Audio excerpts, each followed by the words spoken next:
Hi, everybody. Okay, we are back for the third session in our Fear of Success series. And today we're going to talk about fear itself. All right. So I think that this is the topic that is all encompassing, and we're going to tie up some loose ends today. What is the difference, do you think, between fear of failure and fear of success, which is the word we chose to go with? What do you think? I think most people at a certain point understand they're going to fail at things. It's part of the success journey. It's a required step, and fail fast, fail forward type stuff.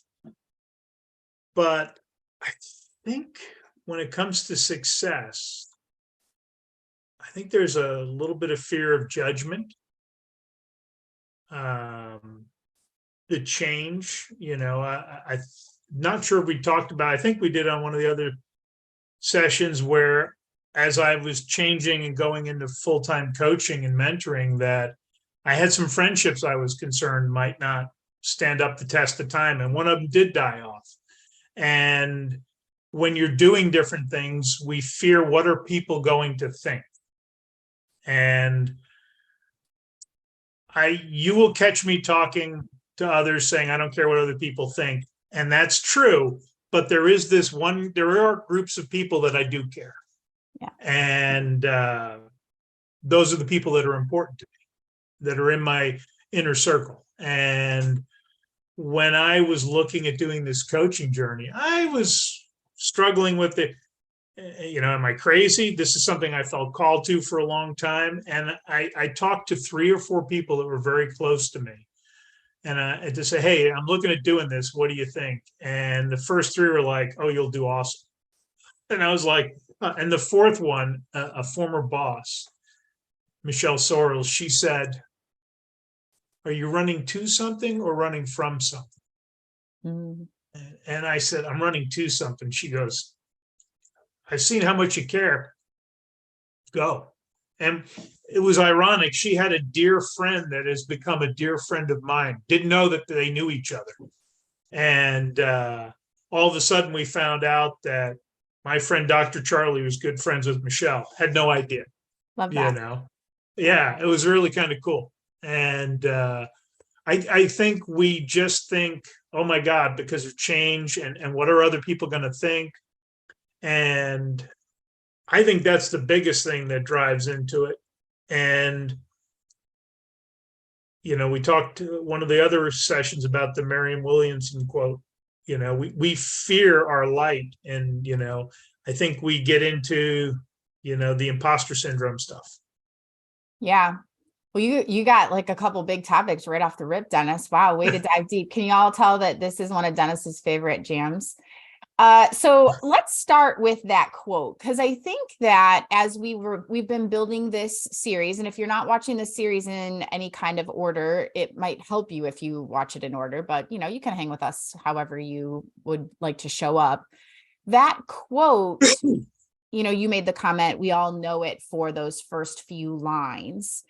But at the end, I even called you out on the part where it says at the bottom, it's actually fear of ourselves that is the factor. And isn't that the most difficult perspective to have? Do we actually fear our own power? I think we do. And I pulled it up. As we are liberated from our own fear, our presence automatically liberates others. And who am I is the question people will come to us with sometimes when we're working with them. Yeah. And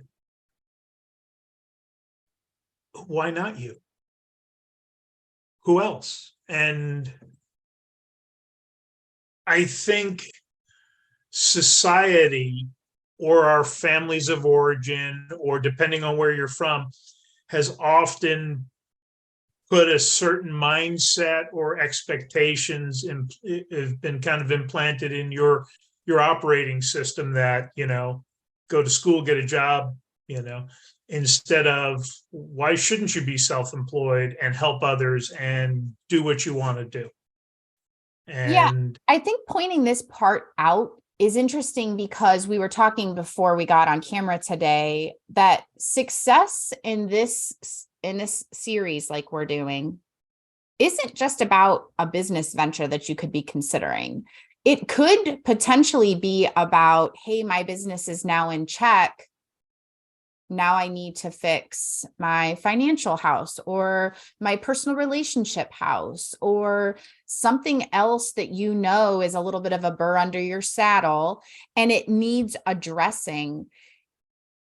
You have to trust that you are powerful enough to fix it without fear of rejection, without fear of failure. And those pieces, I don't know that it's the same as fear of success. I think that the fear of success has its own stigma.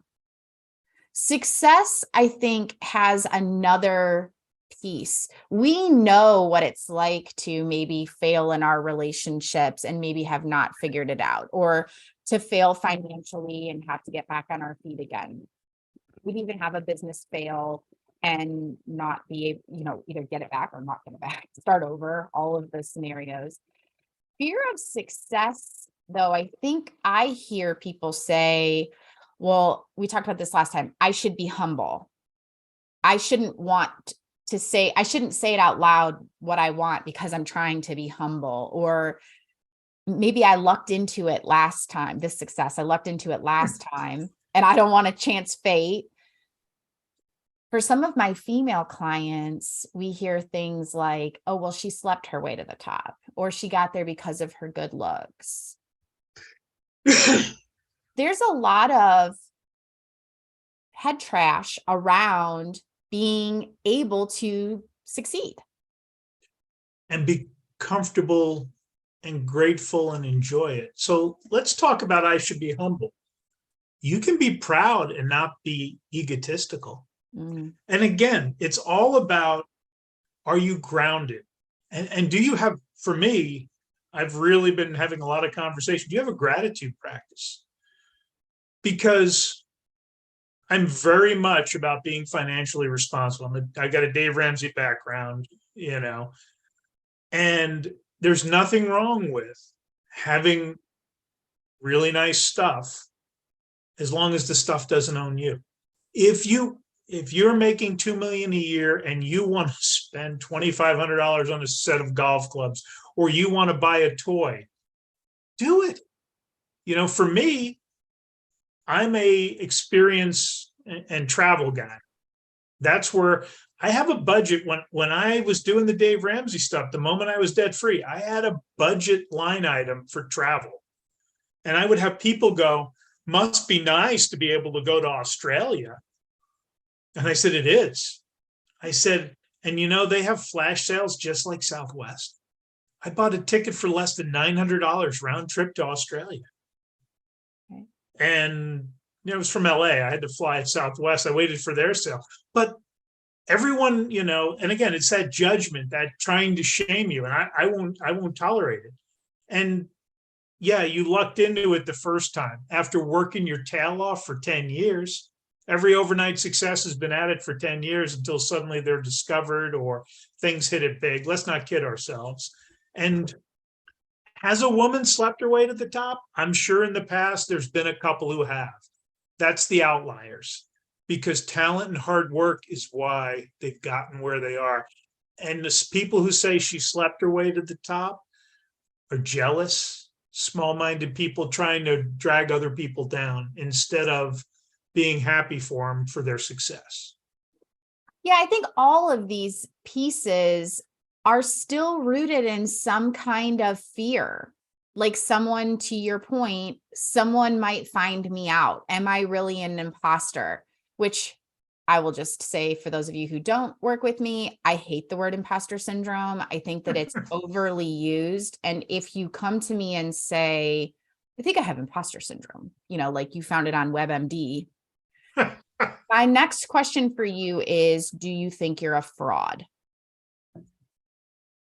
Because that is what imposter syndrome is suggesting, that you believe that you are a fraud. You're not entitled to what you have. You didn't do the work to get there. You have some kind of thought process. And for those people that are listening right now, if I say to you, are you a fraud? You probably had a very violent reaction to, no, I'm not a fraud. No, I've worked hard to get here. Right. But if I said imposter syndrome, you most likely said, oh yeah, maybe sometimes.